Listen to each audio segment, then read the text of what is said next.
जैसे कुछ समय पहले कोरोना नाम की एक बीमारी आई थी, उसका नाम इन्होंने रिसर्च किया, नाम रख दिया। हमारे यहाँ ये सभी बीमारियां वात, पित्त और कफ ही आधारित है। इसलिए आप ये नहीं कह सकते कि किन रोगों का इलाज है। आयुर्वेद तो उस प्रत्येक रोग का इलाज है जो आपके शरीर में दुख का कारण है। लेकिन ये एलोपैथी और आयुर्वेद का जो विवाद है, इसको लेकर देखिए, आपने इतनी सारी बातें कही, ऐसा भी हो सकता है कि इस पॉडकास्ट के बाद कुछ लोग आपसे नाराज भी हो, जो एलोपैथी में विश्वास करते। जो छीन कर खाया जाता है उसका नाम है खाना, वो आपको बीमारी पैदा करेगा। संत करे आहार है। सब जो विद्वान पुरुष है वो भिक्षा मांग करके, जैसे जैनी लोग देखे ना, आहार लेते हैं। इतनी घृणित राजनीति कर दी है कि बाप और बेटे का संबंध बिगड़ गया, पति और पत्नी का संबंध बिगड़ गया, भाई भाई का संबंध बिगड़ गया। अंग्रेज जब भारत में आए तो उन्होंने देखा कि यहाँ के लोग बहुत लंबे तगड़े हैं और स्वाभिमानी भी हैं, मरने के लिए तैयार हैं, उनको कोई लोभ नहीं, लालच नहीं। तो उन्होंने कहा इनकी संस्कृति को बिगाड़ दीजिए। यहाँ के लोग सुबह सुबह दही पीते हैं, उन्होंने कहा सुबह सुबह आप चाय का प्रयोग कीजिए। गर्म पानी से स्नान करना चाहिए, गर्म पानी से नहीं, ठंडे पानी से आपको स्नान करना चाहिए, और पहले घुटनों के नीचे पानी डालना चाहिए। ये भी एक वैज्ञानिक है। जब आप घुटनों से नीचे पानी डालेंगे तो हमारे ब्लड का प्रभाव एकदम जो है आपके पैर और सिर सारे शरीर में। नमस्कार दोस्तों, आज के इस पॉडकास्ट में बेहद खास विषय पर हम बात करने जा रहे हैं। हम बात करने जा रहे हैं अपनी जड़ों से जुड़े हुए एक वैसे विषय पे जो सीधा आपकी सेहत से ताल्लुक रखता है। हम बात कर रहे हैं आयुर्वेद की। कहते हैं कि एक स्वस्थ व्यक्ति सबसे बेहतर व्यक्ति होता है, और आयुर्वेद में स्वस्थ रहने के तमाम वो तरीके बताए गए हैं जो शायद एलोपैथी में नहीं है। तो आयुर्वेद क्या है और ये कैसे काम करता है, इन सब पे बातचीत करने के लिए हमारे साथ देश और दुनिया के जाने माने नाड़ी वैद्य सत्य प्रकाश आर्य जी मौजूद है। सत्य प्रकाश जी, बहुत बहुत स्वागत है। आप सभी का बहुत बहुत धन्यवाद। और मैं नाड़ी वैद्य काया क्लब से वैद्य सत्य प्रकाश आर्य आप सभी के सामने। वैद्य जी, बड़ा एक सवाल जो सब लोग पूछते हैं कि आयुर्वेद असल में है क्या और ये विज्ञान कैसे है, ये समझने की लोग कोशिश करते हैं। आयुर्वेद आयुर्वेदी इति आयुर्वेद, जिस शास्त्र को पढ़ करके आयुर्वेद, आयु और जीवन के बारे में ज्ञान हो, उसका नाम आयुर्वेद है। हिता हितम सुखम दुखम आयुस्तस्य हिता अहितम मानम च तत् यत्रोक्तम आयुर्वेद हस्य उच्यते। कि आयुर्वेद किसको कहते हैं? आपके लिए क्या हितकर है, क्या सुखकर है, क्या अहितकर है, क्या दुखकर है। जिस शास्त्र में वर्णन हो उस शास्त्र का नाम ही आयुर्वेद है। आयुर्वेद कोई मेडिसिन साइंस नहीं है। आयुर्वेद आपके जीने का एक तरीका है, आपकी दिनचर्या, आचार विचार और इसका एक तरीका जो हो आयुर्वेद है। जीवन पद्धति कैसे? जीवन पद्धति जो दिनचर्या वो आयुर्वेद है। आयुर्वेद से स्वस्थ रहने का तरीका जो है, जीवन में किस तरह से खान पान के साथ साथ रहन सहन भी शामिल हो जाता है, मतलब क्योंकि आयुर्वेद को भारतीय ऋषियों ने, वो ऋषि कहिए या कहिए वो वैज्ञानिक, पूर्व वैज्ञानिकों ने शोध करके जिस चिकित्सा पद्धति को सामाजिक रूप से हृदयंगम करा दिया, सामाजिक व्यवस्थाओं में जिसको लगा दिया, उसका नाम आयुर्वेद है। जैसे बहुत से विषय वो कहते हैं सुबह उठना चाहिए, जल्दी उठना चाहिए। क्यों? क्योंकि ब्रह्म मुहूर्त में अगर आप उठेंगे तो शाम को जल्दी सो जाएंगे, जब जल्दी सोएंगे तो जल्दी उठेंगे। यही आपके स्वास्थ्य का रहस्य है।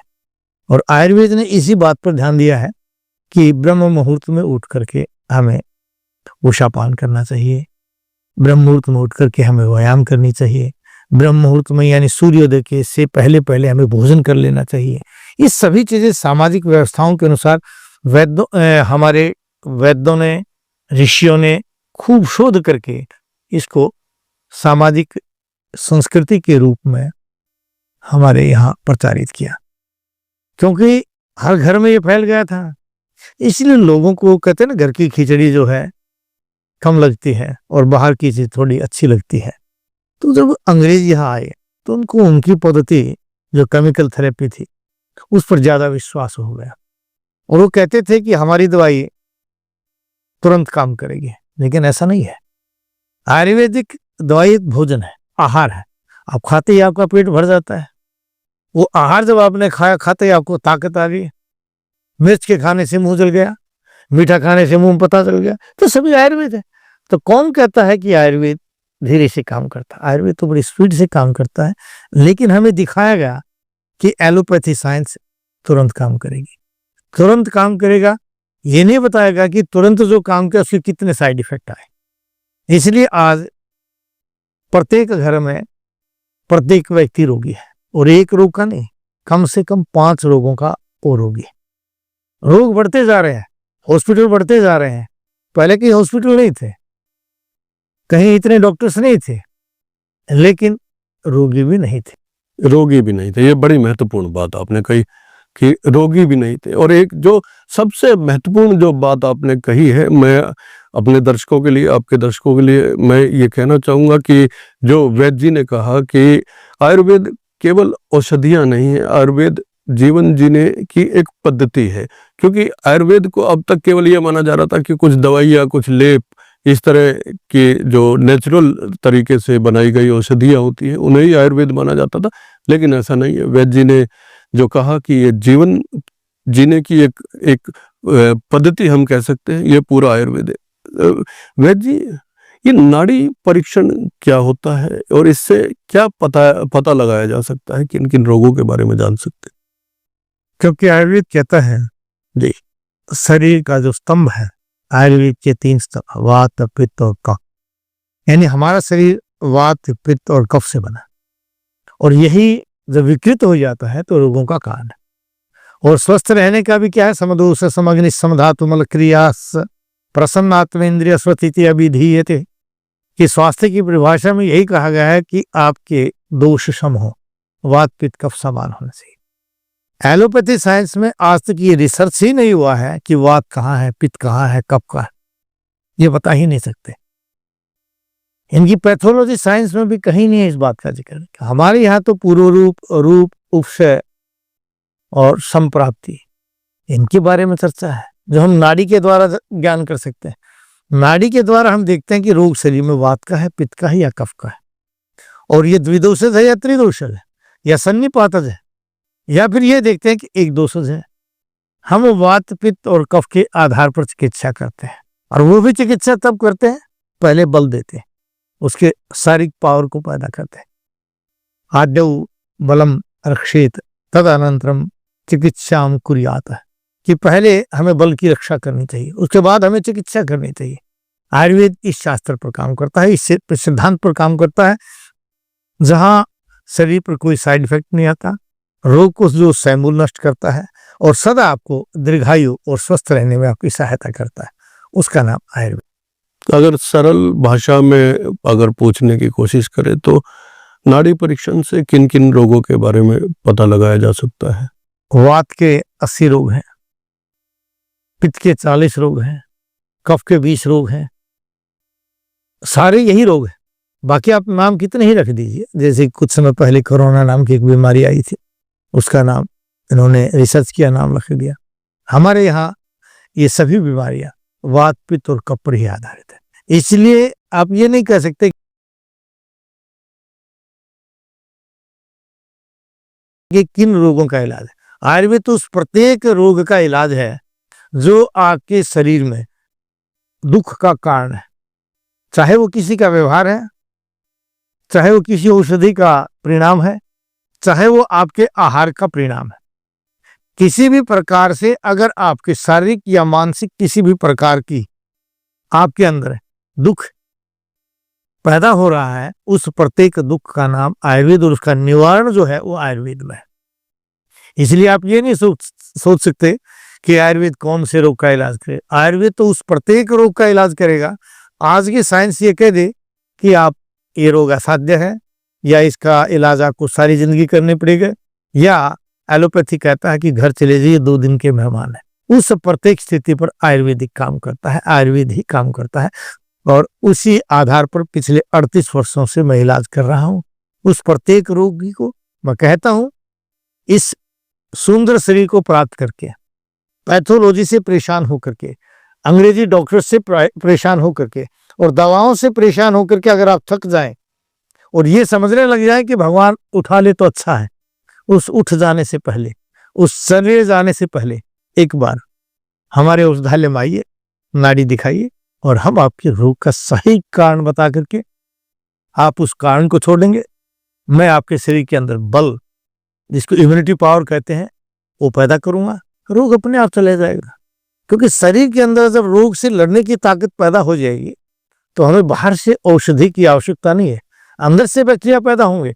उस बैक्टीरिया को जो आपके शरीर को बीमार कर रहा है उसको नष्ट करने के लिए बैक्टीरिया तभी पैदा होंगे जब आपके अंदर इम्यूनिटी पावर हो। इम्यूनिटी पावर हो। हम इम्यूनिटी पावर को ही पैदा करते हैं, हम पैथोलॉजी पर नहीं चलते। हमारा नाड़ी विज्ञान जो कहता है कि इसमें वात है या पित्त है या कफ, उसके आधार पर चिकित्सा करते हैं।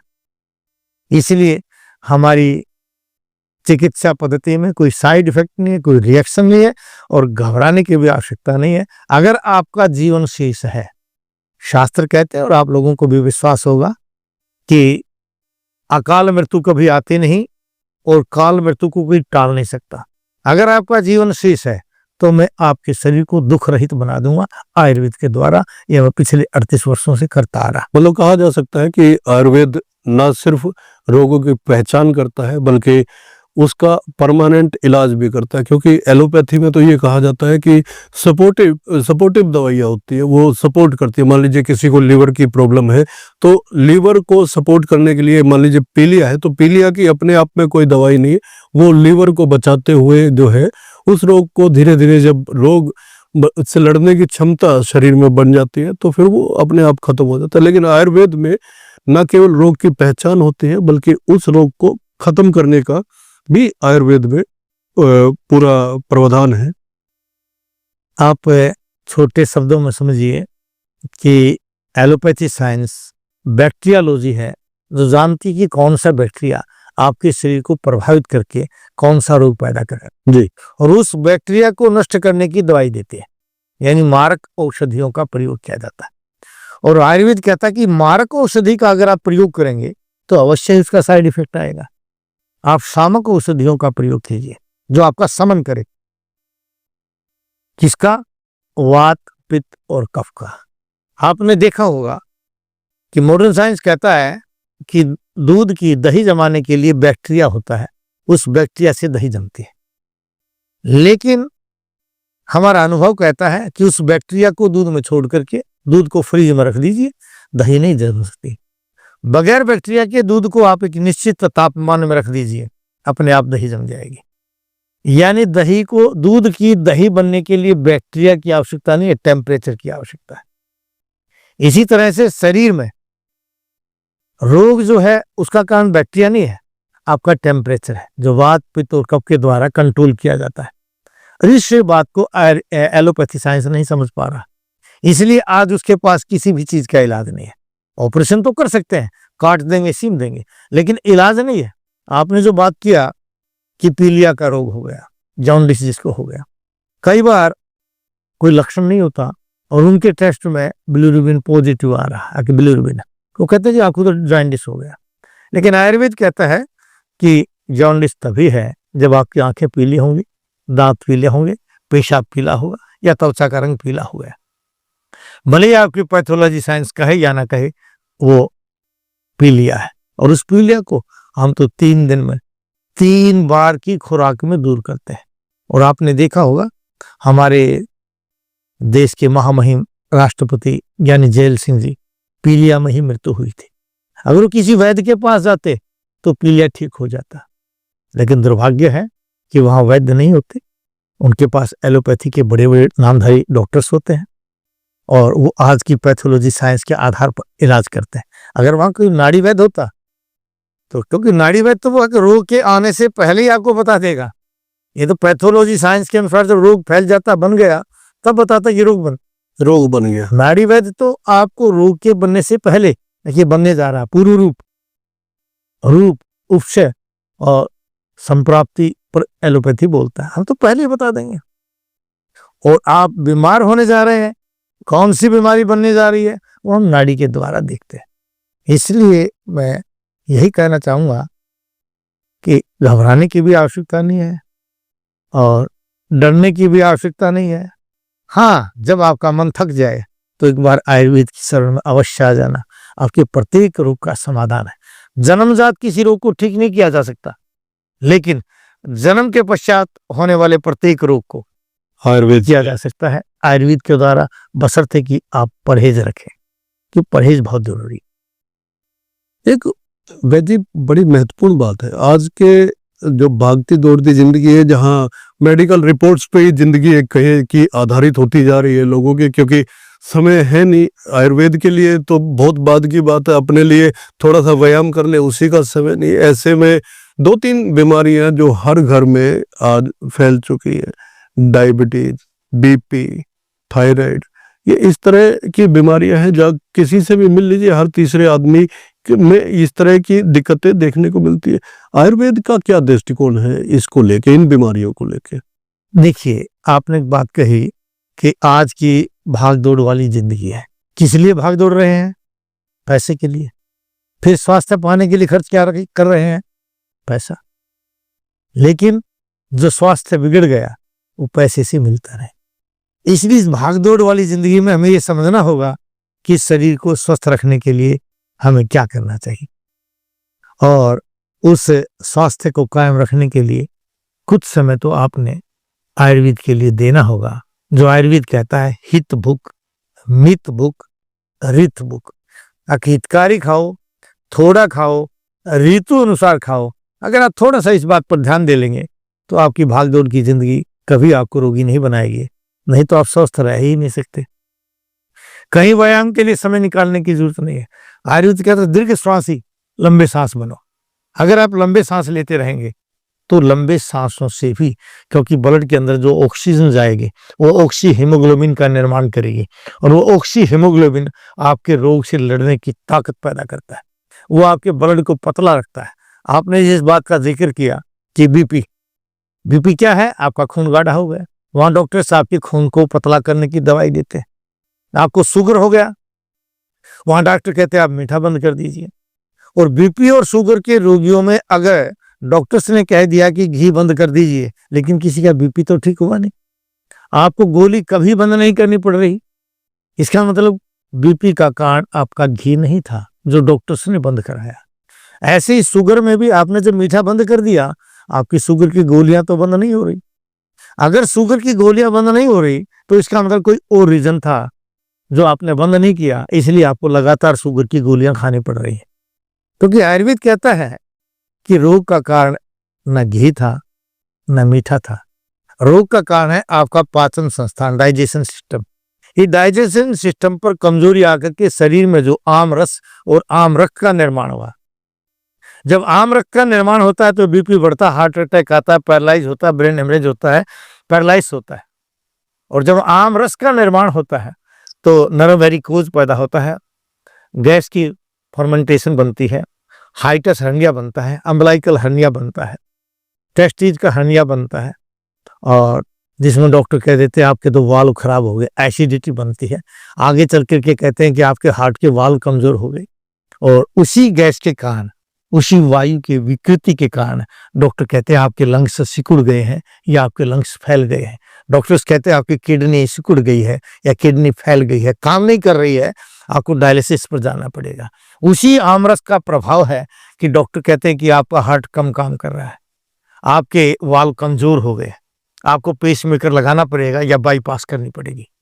ये सभी अगर समझ में आ जाता एलोपैथी साइंस के, तो वहाँ वह खून को पतला करने की दवाई नहीं देता, वो वहां आपको मीठा बंद नहीं कराता। क्योंकि आयुर्वेद कहता स्नेह न मधुरम आहारम अमृत तुल्यम वर्तते। जिस भोजन में घी होता है, मीठा होता है, उसको अमृत कहा गया है। और आप लोगों ने अमृत को बंद कर दिया, यानी शरीर के अंदर बल देने वाली चीज को आपने बंद कर दिया। और जब शरीर का बल ही नहीं रहा, इम्यूनिटी पावर ही नहीं रही, तो आप कैसे कहेंगे कि आप बीपी का इलाज कर देंगे? आप कैसे कहेंगे कि शुगर का इलाज कर देंगे? क्योंकि और कहाँ कहेंगे आप थायराइड का इलाज करेंगे? इसलिए वो थायराइड का इलाज करते हैं सारी जिंदगी। थायराइड की दवाई शुरू करने के पश्चात मोटापा कभी कम होता है, कभी ज्यादा होता है, आगे चल करके जोड़ों में दर्द हो जाता है, और आगे चल करके पूरा भयंकर गठिया रोग बन जाता है। बीपी का इलाज करते करते आपको ब्रेन हेमरेज हो जाता है, ब्रेन ट्यूमर हो जाता है, पैरालाइज हो जाता है। शुगर का इलाज करते करते आप नपुंसक हो जाते हैं, घुटनों में दर्द हो जाता है, आपकी नसों में दर्द होने लग जाता है, नमनेस आने लग जाती है, आपका हार्ट काम नहीं करता, आपकी याददाश्त चली जाती है। यानी उसका इलाज करते करते उसका एक प्रभाव आया। क्यों? क्योंकि आपने जो इलाज किया वो गलत था। मैं अपने उस दाले में इलाज करता हूँ, खूब घी खिला करके करता हूँ, मोटापे को ठीक करता हूँ घी खिला करके करता हूँ, मैं शुगर को ठीक करता हूँ मीठा खिला करके करता हूँ, क्योंकि जब तक शरीर के अंदर ताकत ही नहीं होगी, तो आपके अंदर इम्यूनिटी पावर ही नहीं होगी, तो औषधियां कैसे काम करेंगी। इसलिए हमारे पास कई बार रोगी आते हैं, वो कहते हैं जी कैंसर था, ऑपरेशन कराया, 2.5 साल में रिपीट हो गया, कुछ कीमोथेरेपी पहले हुई और अब डॉक्टर्स ने कहा है कीमोथेरेपी काम नहीं कर रही। क्यों नहीं कर रही? कि आपके शरीर की रोग से लड़ने की ताकत पर एलोपैथी साइंस ने ध्यान ही नहीं दिया। तो आयुर्वेद कहता था स्वस्थस्य स्वास्थ्य रक्षणम, आतुष्य विकार प्रशमनम से, स्वस्थ व्यक्ति के स्वास्थ्य की रक्षा कीजिए। और उसके बाद कहता है रोगी को रोग से मुक्त करना है। उन्होंने तो इस बात पर ध्यान ही नहीं दिया। अगर वो इस बात पर ध्यान देते तो शायद ये बीमारियां नहीं होती। आज जो पूरे वर्ल्ड का एक बहुत भयावह तरीका, मैं गूगल पर देखता हूं कि आज सबसे ज्यादा इनकम का सोर्स ऑफ इनकम का अगर कोई है तो मेडिकल साइंस। क्यों है? क्योंकि मेडिकल साइंस सिर्फ और सिर्फ बैक्टीरिया नासिस बात कर रहा है। वहां के अंदर इम्यूनिटी पावर देना पर उनके पास कुछ नहीं है, वहां को स्टीरॉइड्स लेते हैं। और स्टीरॉइड के प्रभाव से क्या होता है कि आपके हड्डियां कमजोर हो जाते हैं, आपके ऑर्गन्स कमजोर हो जाते हैं, आपके ऑर्गन्स काम करना बंद कर देते हैं। तो यहाँ अद्यव बलम रक्षित है, पहले बल की रक्षा कीजिए, तदनंतरम चिकित्सा हो जात, उसके बाद चिकित्सा कीजिए। तो हम अपने औषधालय के अंदर जब रोगी हमारे से मिलता है तो हम उसको यही कहते हैं, और जो दूर दराज के नहीं आ सकते हैं उनको वीडियो कॉन्फ्रेंसिंग के द्वारा देख करके पूछ करके, क्योंकि हमारे यहाँ 3 प्रकार की विधियां, दर्शनम सप्रसनम प्रसन्नम। दर्शन माने देख करके, प्रसन्न माने पूछ करके, स्पर्श माने देख करके। अगर स्पर्श नहीं कर पा रहे तो पूछ करके जान करके उसके लक्षण को देख करके रोग का दोष का पता लगाते हैं और तब बताते हैं आपको ये खाना चाहिए। हम कह रहे हैं बीपी अगर आपके हो गया तो आप भोजन के बीच में पानी पीना शुरू कर दीजिए, जी आपको बीपी नहीं रहेगा। अगर आपको शुगर हो गया तो सुबह 9 बजे से पहले भोजन करना शुरू कर दीजिए, आपका शुगर ठीक हो जाएगा। और अगर आपका थायराइड है तो हम कहते सुबह जितना जल्दी भोजन करेंगे और शाम को जितना लेट भोजन करेंगे आपको कभी थायराइड बन ही नहीं सकता। क्योंकि थायराइड 2 प्रकार का है, एक जो मोटा करता है, एक जो पतला करता है जिससे सूख जाता है। पतला करने का करो तो खाया भी आपको लग नहीं रहा, गर्मी क्या दिखता हो, वो मांस नहीं बना, मांस सूखता चला। तो जब आज सुबह जल्दी खाएंगे, शाम को लेट खाएंगे तो आपका सारा डाइजेस्ट हो जाएगा। जब डाइजेस्ट हो जाएगा तो आप दुबले पतले नहीं रहेंगे।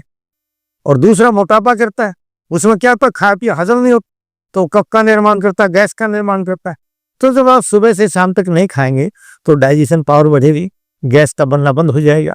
और जब गैस नहीं बनेगी, डाइजेशन पावर बढ़ेगी। रसात रक्तम ततो मांस मांसानमेदस्ततो अस्थि अस्थनो मज्जा मज्जात सूत्रम शुक्रात गर्भम प्रजाए के, जो खाते से रस बनेगा, रस से रक्त बनेगा, मांस मेद अस्थि मज्जा और शुक्र धातु का निर्माण करेगा।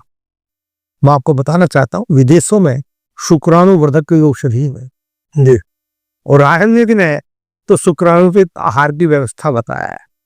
जिस भोजन में आप भरपूर घी और दूध का प्रयोग करते हैं, दही का प्रयोग करते हैं, उस व्यक्ति में कभी भी शुक्राणु की कमी हो ही नहीं सकती, क्योंकि हमारे शरीर का विष है।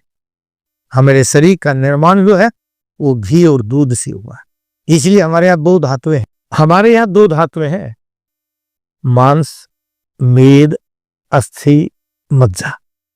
ये सभी बड़ी चिकनी है, हमें इतनी चिकनाहट की आवश्यकता है, लेकिन उस चिकनाहट को हमारे एलोपैथी साइंस के प्रबुद्ध डॉक्टरों ने, जो कहते हैं मैं नोबेल पुरस्कार विजेता हूं, जो कहता हूं मैंने MD किया है, MS किया है, उन सभी लोगों ने इस बात पर ध्यान ही नहीं दिया कि आप लोग दे क्या रहे हैं, खिला क्या रहे हैं, शरीर कैसे सहन करेगा। मेरा आयुर्वेद एक छोटा सा उदाहरण बताता है कि जैसे झोपड़ी के ऊपर एक बंदर बैठा है, तो वहां पाकिस्तान की सेना आती है, उस बंदर को मारने के लिए गोला छोड़ती है, तो बंदर भी मर जाता है। लेकिन उस गोले के आने से पहले बंदर तो भाग गया, वो झोपड़ी टूट जाती है। वहां भारतीय सेना क्या काम करती है, वो आयुर्वेद है।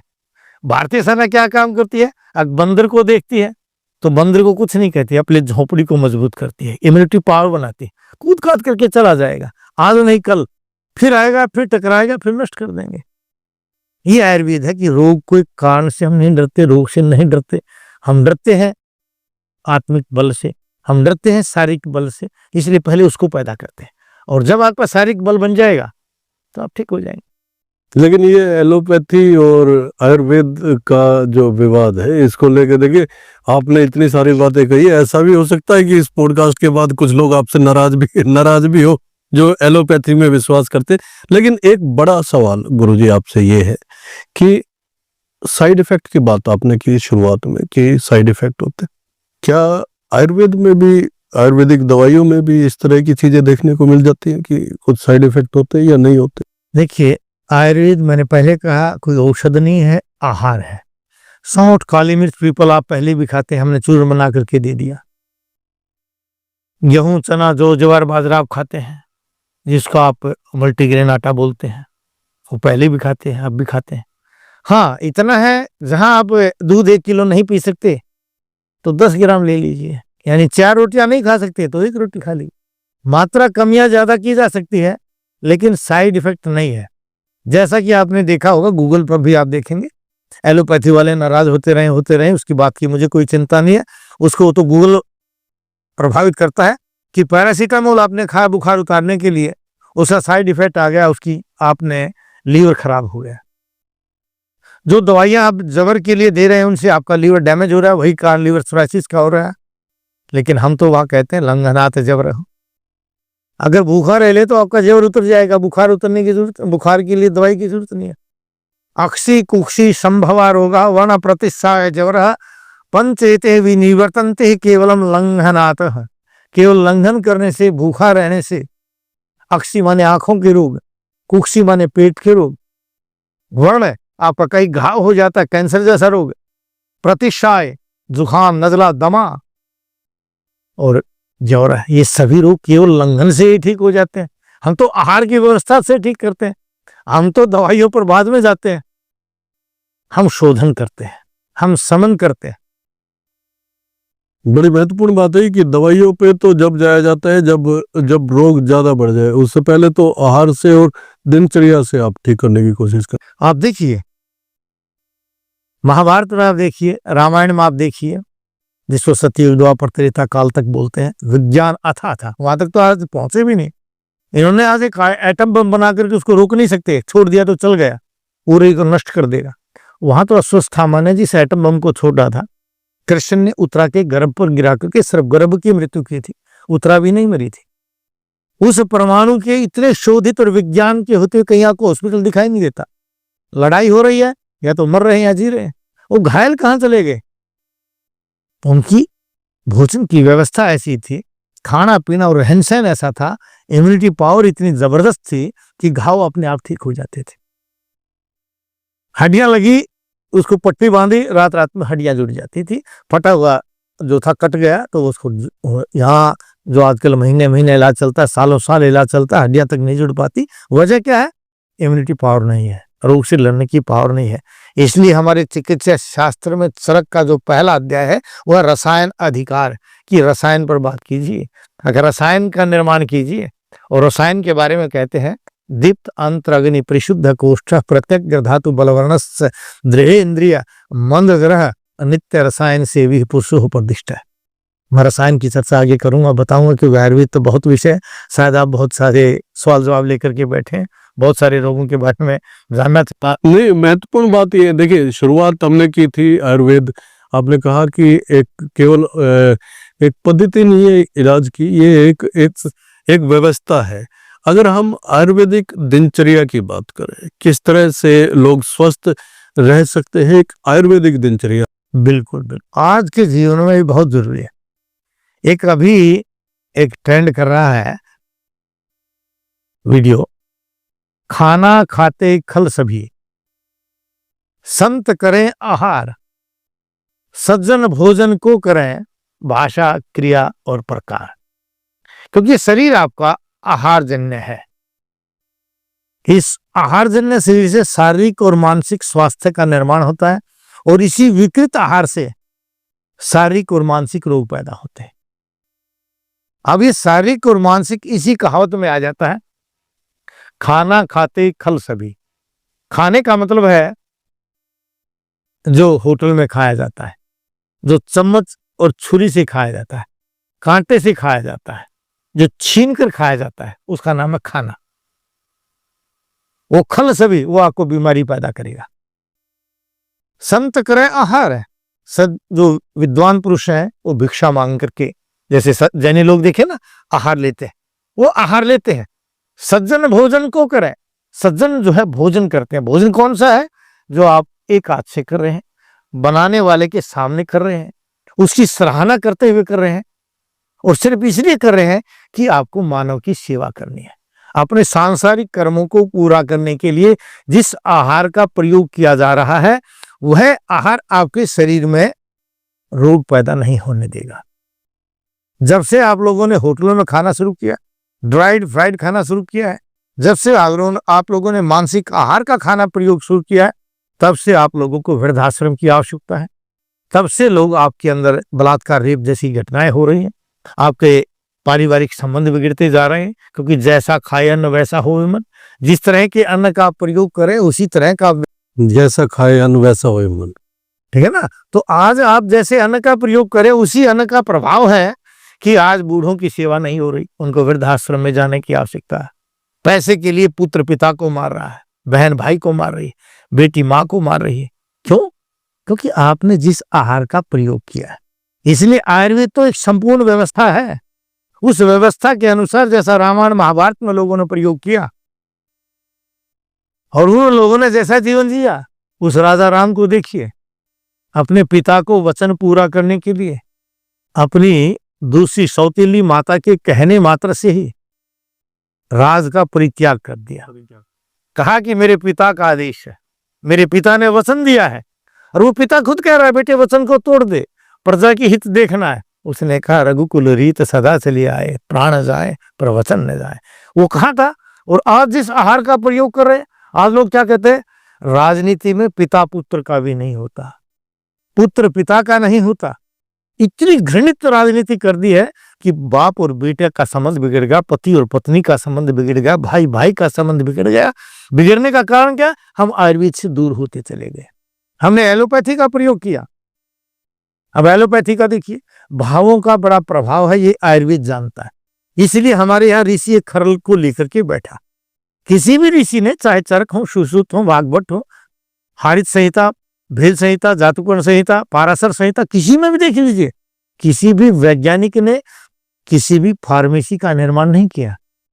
उनके अंदर भाव था सर्वे भवन्तु सुखिनः, सर्वे सन्तु निरामया, सर्वे भद्राणि पश्यन्तु, माँ कश्चित् दुःख भाग् भवेत्। उन वैद्यों के अंदर भाव था कि हमें सभी को स्वस्थ रखना है, सभी को स्वस्थ, सभी के लिए कल्याण की भावना के साथ उन्होंने औषधियों का निर्माण किया।